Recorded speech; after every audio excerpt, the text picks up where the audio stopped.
जय जोहर संगवारी हो, स्वागत है मोर नया ब्लॉग वीडियो में। तो संगवारी हो जावा था मोसी छोड़े भाई स्टेशन काबर की संगवारी हो मोसी जावा था रायपुर।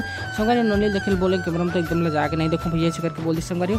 तो संगवारी हो देख सकते हो जगह के नज़ारा लगा कितना अच्छा दिखा संगवारी हो। जगह फैक्ट्री भी संगवारी हो गिट्टी के, इसमें वीडियो बना भी अच्छा लगता है संगवारी हो। तो संगवारी हो फाइनली हम पहुँच गए हमारे मेन रोड बागबारा के। जो संगवारी हो देख सकते हो कितना एकदम छुन्ना है संगवारी हो, कोई भी एकदम बस वस गाड़ी मोटर कुछ भी नहीं संगवारी हो। संगवारी हो गाड़ी भी मिलना मुश्किल संगवारी हो देख सकते हो। हम फाइनली पहुँच गए हमारे रेलवे स्टेशन। कार की संगवारी यहाँ पूछे हम यहाँ की ट्रेन तो कब के निकल चुके हैं भैया ऐसे करके बोलते। तो यहाँ मैं पैसा मांग ले संगवारी हो मोसीला कि मैं जाता हूँ घर में पेट्रोल लग जाऊँ ऐसे करके।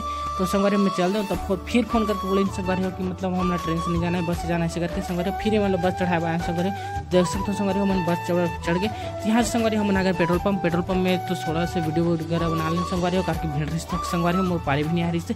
तो देख सकते हो संगवारी हो मोर पारी आ गई। तो अंकल कुछ कार वीडियो बना था ऐसे करके, तो यूट्यूब में डायरेक्ट वीडियो बना था करके बोले। तो संगवारी हो देख सकते हो हम यहाँ से भी थोड़ा चौक से निकले तो कितना अच्छा नज़ारा है संगवारी जगह। छोटे चंडी माता के मंदिर भी पड़ते संगवारी हो। तो संगवारी थोड़ा सी जगह शूट भी कर लें। तो संगवारी देख सकते हो जगह कितना अच्छा पहाड़ है। ये पहाड़ के बीच में संगवारी हो जगह बड़े से बांधा है, कभी दिन दिखाऊँ संगवारी तुम मतलब। तो कैसे लगे संगवारी।